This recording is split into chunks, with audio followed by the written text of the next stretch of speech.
من الشيطان الرجيم بسم الله الرحمن الرحيم والصلاة والسلام على أسرة سيدنا محمد وعلى آله وصحبه وسلم تسليما. أعوذ بالله السميع العليم من الشيطان الرجيم. الحمد لله.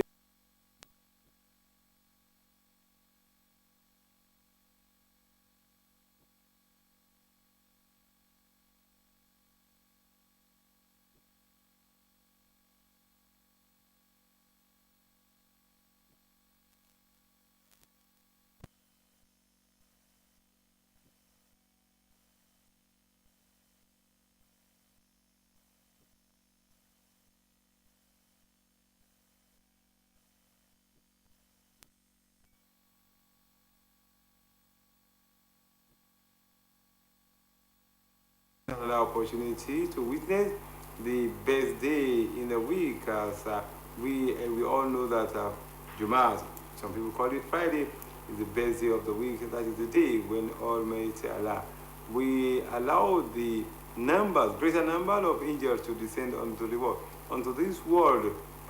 Yes, purposely because of today. Then they will go. The world, they will come down. When they come down, they go into different. That's why we usually say that let us make sure that we get into the mosque earlier, before the Imam enters onto the member to deliver the sermon. Because during that very time, the angel, according to Prophet Muhammad sallallahu alaihi wasallam, they will be taking attendance of people who come to the world, who come to Jummah. Then anybody who is able to be captured among those who are supplicating, then the prayer of such a person is going to be answered. You might be surprised that somebody always go every week before Imam enters in the minbar, and yet the person is yet to be fulfilled. That is in terms of materialism. Yes, Almighty doesn't measure this world with materialism. Almighty measures success with what? With spirituality, and that very spirituality may just have a dash of materialism. Therefore, that doesn't mean that that is the ultimate of what Almighty created. Yes, the purpose of our creation is to come and serve Almighty Allah. That's the purpose. وَمَنْ أَلَقْتُ الْجِنَّ وَالْإِنسَ إِلَّا لِيَعْبُدُونِ. That is the purpose of our coming. If you ask some people, even among the Muslims too, that what is your purpose of this? They say that they come to fulfill their what? They come to fulfill the promise of Almighty. Almighty didn't promise anybody then you come to this world to come and worship. Iyyaka na'budu wa iyyaka nasta'in. That is the promise we made to Almighty Allah. Yes. He said the promise he made to us is that Ar-Rahman, Ar-Rahim. That's the promise that Almighty Allah made to us. Almighty Allah didn't promise anybody that you are coming to this world to come and what? To come and become scholar, to come and become rich, to come and build a house. No, Almighty Allah didn't promise anybody that. You are going to become whatever you want to become by holding on to Almighty Allah and by prayer. Yes. What we mean by prayer, I always say is on this program that Salat and prayer are not the same. Salat is bigger than prayer because Salat contains service to Almighty Allah, which can never be found in any religion than Islam. And plus prayer, you can get prayer in any place. Traditionally, also they pray. But worship and prayer is a combination of what Islam asks for. Then you have to work before you work, before you are paid. That is the word. That is the philosophy of Islam. That you have to work, you have to pray, you have to perform salat. That is why when you are translating salat as prayer, you are making mistake. You are underrating it. Salat comprises of two things: service, that is worship, and prayer. Yes. Worship and prayer. Then you have to worship Almighty Allah first. Then you pray. Some people will be saying that, okay, as you are praying, you are what? As you are performing salat, let us be candid. Salat encompasses what? Worship of Almighty Allah and prayer. Therefore, salat, according to the linguistics balance, salat is not synonymous to prayer. Salat is wider than prayer. That is what Islam is saying. That when we say people are saying prayer, yes, Muslims also do what? We say prayer, but we what? We worship before we pray. As Almighty Allah said that, وَإِلَىٰ رَبِّكَ. Look at that very verse. What is that for active? Hands up. After salat, after worshipping of Almighty Allah, وَإِلَىٰ رَبِّكَ فَارْغَب, then you pray. That is what? That is the ethics of Islam. You don't just start praying. No. You firstly work before you are paid. If you don't work for 30 days or 31 days, government will not give you salary. You must work first before what? Before you are paid. That is the philosophy of Islam. You must worship Almighty Allah first before you pray. That is the philosophy. I hope everybody can hold that one. Now, let us move on to what we have today. What we have today is that we want to compare al-ilmu and al-fahshai. Al-ilmu means education or knowledge. Al-fahshai means what? Means lewdness. Lewdness. L-E-W-D-N-E-S-S. Now, look at the combination of the two. Now, when you are talking about transmission, there are many ways of transmitting knowledge or transmitting information. The one is the one we are doing, that is transmission through the television or through radio or through any other means. Likewise, you can also transmit, you can also send the signal to people through what? Through printing, which is newspaper or textbooks or news bulletin. Therefore, we want to delve into books today. Even you look at some books that are being published today, you can say that the books being published today, they are enormous, they are uncountable. In as much as you have the money and you have the capacity to write anything, or you have the influence, some people even ask some people to be writing, then they buy it from them. Therefore, what are you dashing out? What are you dishing out to people? What are you dishing out to people? When you look at some books being recommended for JSS, for primary school, even for SS students, SS1, 2, 3, you discover that some of the books are not good in terms of ethics. Some, they go to the extra mile of going into pornography.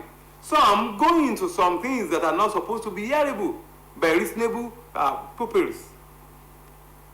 Please, let us start it from teachers, or the HM, or the principal. Please, let us, both public and private, let us make sure that we produce whatever books to be recommended for our pupils or students. Because whatever they buy and they read is what is going to translate in their idea. As what my Torah says. Let's go into the Quran. What say Bismillahirrahmanirrahim. Atamuruna an-nasa bil-birri wa tansawna anfusakum wa antum tatluna al-kitaba. Afala ta'qilun. Look at the last one. Afala ta'qilun. It's a challenge to us. Okay, let us take it one by one. Atamuruna an-nasa bil-birri. You are the one that are preaching, that are educating people on virtues. What ansawna anfusakum, and you make it to be an abomination for yourself. You restrict yourself from doing what is good. Afala ta'qilun. Don't you have mind, or are you insane? Yes, Almighty Allah is the only one that can say, that can challenge your authority. Therefore, if you happen to be the LIE or whatever Ministry of Education or whatever the place you are, a stakeholder in education, or you are deciding, you are the one who approves books, fear Almighty Allah. If you don't want society to be spoiled, you have to be very, very careful. Don't take bribe before you approve a book. Then when you look at it in the olden days, the books in circulation, the books for students, they are what? They have numbers. And all these books, they were written with what? With eye culture. But when you look at it nowadays, you discover that some of them, the picture starts from the picture. The picture they show is what? Is not tantamount to any religion. You see, having naked dressing, vulgar statement, and some other things like that. Almighty Allah restricts that. That Almighty Allah condemns saying anything vulgar in the society, because whatever you are transacting, whatever you are saying, whatever you are telling people is what is going to translate into what? In the society. That is why we should be very, very careful. Don't let your child or your pupil curse in the school. Don't curse. some teachers will be cursing in the school premises, cursing the students, possibly because they anger him. Anger, what? The behavior of the students as a child is what? You should know, because they have taught you, if you happen to be a teacher, a trained one, they would have taught you that a pupil will do something that will make you what? To make you angry. Then they have taught you how to handle it. Therefore, if you are handling it by going extra mile of cursing, some teachers, older man, older women, they slap their pupils. Slapping a KG, a Nesua, even a primary 4 pupil is what is abominable. It's not good in education circle. If they offend you, then there are means of checkmating that. Because Almighty Allah wants us to protect them, to act by what we have learned. That's why Almighty Allah says that kuntum khayra ummatin ukhrijat lin-nasi wa ta'muruna bil ma'rufi wa tanhauna 'anil munkar wa tu'minuna billah. Almighty Allah said that let there be a group among you, not all of you, everybody cannot be a teacher. Everybody cannot be working in the Ministry of Education to approve all these books. Whenever you see them, please let us criticize them. Please, parents, check any books that you buy for your children. Check them. If they have some things that are not good for consumption of the younger ones, let us raise alarm. Don't let us just give money and buy books, then you give everything to the children to be reading. If they read anything that is against your culture, that is against the ethics of Almighty Allah will ask you. That means you are using your money to buy what is going to give you peril, what is going to be harmful to your children. Please, whatever book you buy, let us take our chance, particularly not only mothers. Both of us, we owe these children guidance. Let us take time to read the books, and look at the picture, look at every content of the book. So if they are palatable or if they are in line with the ethics of society, then we allow them. But if they have some questionable features, then let us go and complain to the manager of the school. Possibly they can stop buying such a book. And likewise, you can still go extra mile to report to the authority. Yes, the government are among us. Let us report to them that this social book with this particular, I have it, but we are on here, where you have some references that are not in line with the ethics of Islam, that are not in ethics with the ethics of humanity. When you are talking about Islam, you are talking about virtues. And any religion that goes with virtues are the same with Islam. Therefore, please, let us be very, very careful. When you are given a job as a teacher or as a administrator or as a presenter or whatever, let us fear Almighty Allah that there are many people who want that have a particular opportunity, but they don't have the opportunity. Therefore, before you approve, don't say because they give you something, then you just approve anything. Please, let us fear Almighty Allah and believe that Almighty Allah is going to ask you how you use your office for the masses. Because when you allow people, or you allow pupils to be reading books that are detrimental to their status, to the status of society, to our culture. Africa, we have our culture. Islam, we have culture. Islam forbids anything that has to do with with half nakedness or dressing half naked. Islam forbids it. And when you have such a book, which they were, and not only Islam, every religion condemns, even Yoruba culture condemns showing part of the body, particularly in some area that are supposed to be kept under the wall, that are going to be undercover. Therefore, every religion goes against. Please let us make sure that we preach goodness, we preach virtues in society, we condemn vices.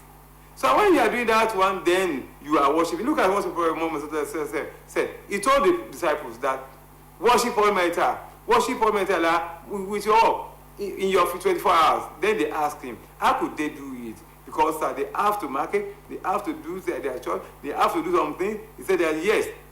Almighty Allah doesn't say that you should not do your job, but whatever you are doing, do it with what? With Iman. Do it with the fear of Almighty Allah. You are in your shop. Don't amass too much profit, because the profit, when you are amassing, look at what is happening now. Fuel is increased. Fuel price has increased.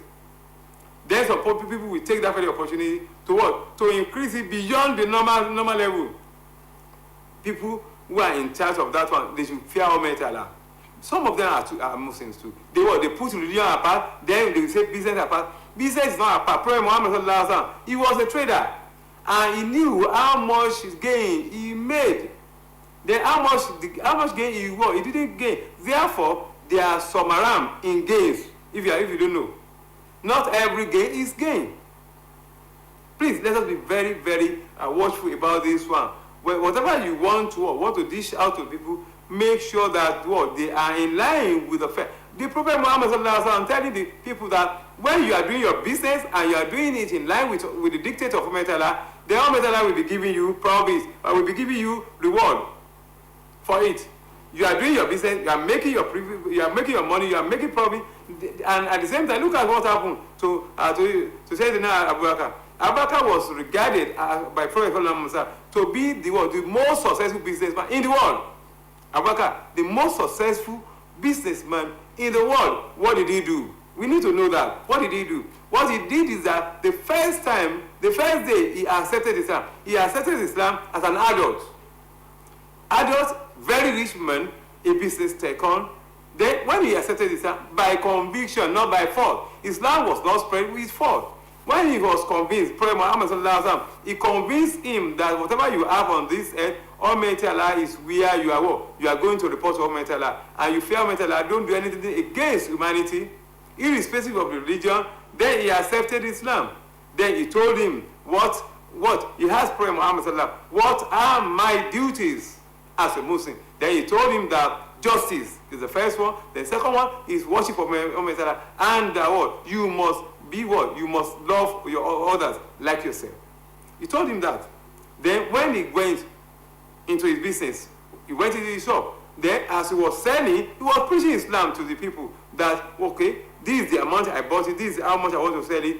Then who taught me that is Almighty Allah, who is only one, and to be worshipped. Then he had many people following him.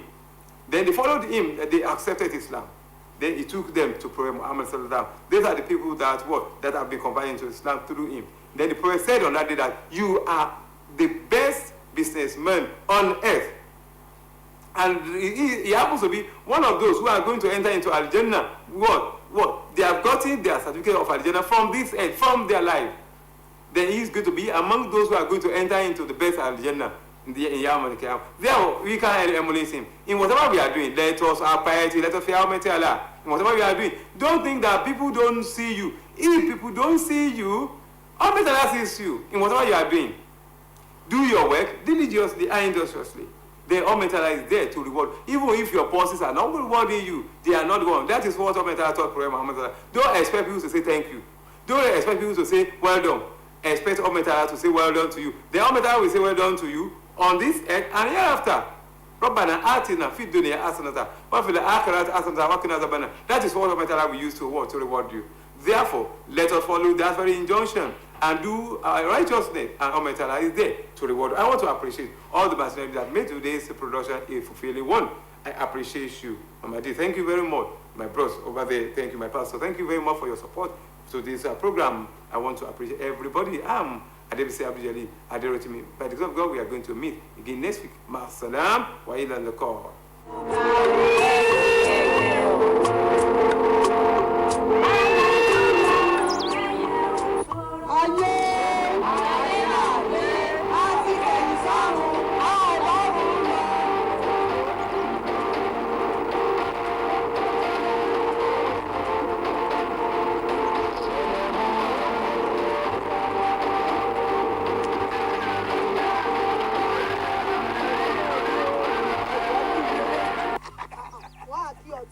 Maybe wọ́n bí ọsọ́wọ́ mi ni ṣé wọ́n wà mọ́ kí rẹ̀ tì.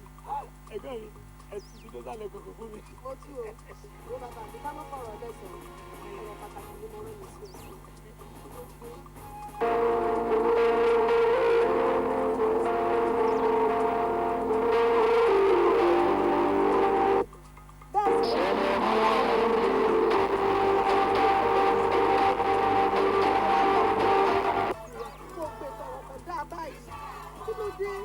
Ẹgbẹ́ mi, ẹ̀yin náà mọ̀ kó ṣe mí.